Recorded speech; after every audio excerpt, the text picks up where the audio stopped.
Hey everybody, welcome to Leon's Chainsaw Parts and Repair. We're still looking at Dave's 925 here. We got this thing apart, the starter, to see what was going on. You watched the previous video of the test run, you'll know that there was a really nasty brown substance in there. I still don't know what the hell that was. And it really does smell like latex paint. So, I don't know what combination made that, but there are components to these starters that are really important to maintain so they keep working right. There's an inner and outer shield. We'll just start at the bottom and work our way up. There's a shield in there.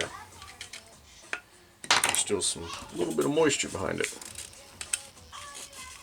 Okay. Now I could replace this, but it's still there. It's not broken up. I think it's fine. Got the spring cleaned up of all the garbage.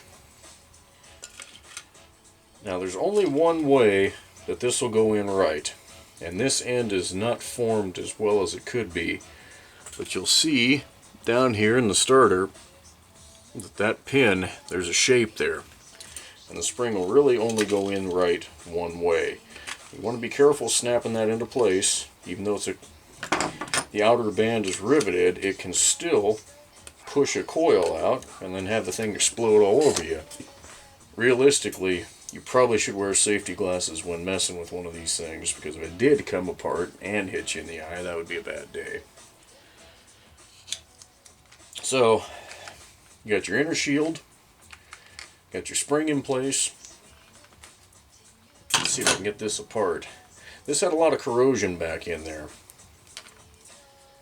And I've already wire wheeled the bottom of the pulley and cleaned that up. So there's a spacer ring, a centering ring. That's steel. That goes over your starter post. But before that, make sure you've got your nylon sleeve over there. And you slip that ring down in. Get it past that coil. Now, you'll know if you've got everything assembled right because this nylon spring lock will only go in one way and seat properly. There's a recess in the bottom down here for that steel ring that we just put in. So, when it's installed properly, it'll snap right over the top of that, and you'll see that it hooks the end of the spring. Do it this way and this gets a whole hell of a lot easier. If you leave that attached to the bottom of your pulley, you're going to be fighting trying to get it to engage, and you're going to get pissed really quick. I know that because I've done that the wrong way. I don't do that anymore. No fun. So I am going to put a new rope in this. That other one was just so thick that I want to get the right capacity on the reel here. Okay. And I suppose an important safety note, if you have any fuel, as in gasoline or something, in your shop that's not covered, that method I just used probably isn't for you. No open flame around gasoline or other explosives, please. Don't want to hear about anybody's garage, house, or anything else exploding and burning down. Alright, so get that rope seated in there. One knot's all it takes. You end up cranking these engines counterclockwise, so wind the rope counterclockwise as the pulley is oriented as it would be on the saw. And then you can see that there's a cutout right there. Now, I may have slightly too much rope here, but we'll see. Notch it into that cutout. Now what was missing? The outer, or I guess inner to the saw recoil spring shield. There wasn't one there at all. And that's not right. There should be. This is kind of like a wear plate. Prevents friction between the spring and the pulley. So with that there, you'll note that the pulley has those squared off edges. So does that nylon piece. Drop it in there, rotate until it snaps down, and now you're winding spring tension. I like to give 1.5 to 2 turns of tension.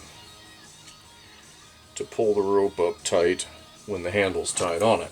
Use a pair of needle nose pliers or something to fish that through the eyelet. Keep your thumb on that. You got tension there.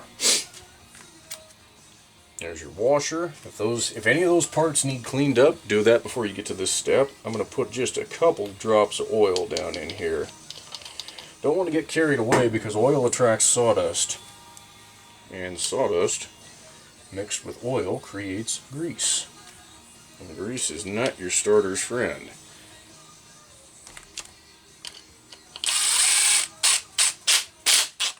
Okay.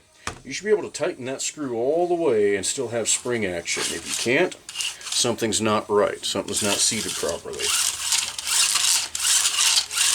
That's pretty nice right there. That feels good. That's going to pull this handle up nice and tight. So feed that on. Slip it through your grip insert. Careful you don't lose grip on the rope or it'll rip back through and you get to do that all over again. And that can also cause you to use bad words. I know it does me. Okay, there you go. Same principles on a lot of these other Homelite saws that we just learned there. Assembling a starter is not complicated, but you do want to do it in the right sequence and do it carefully.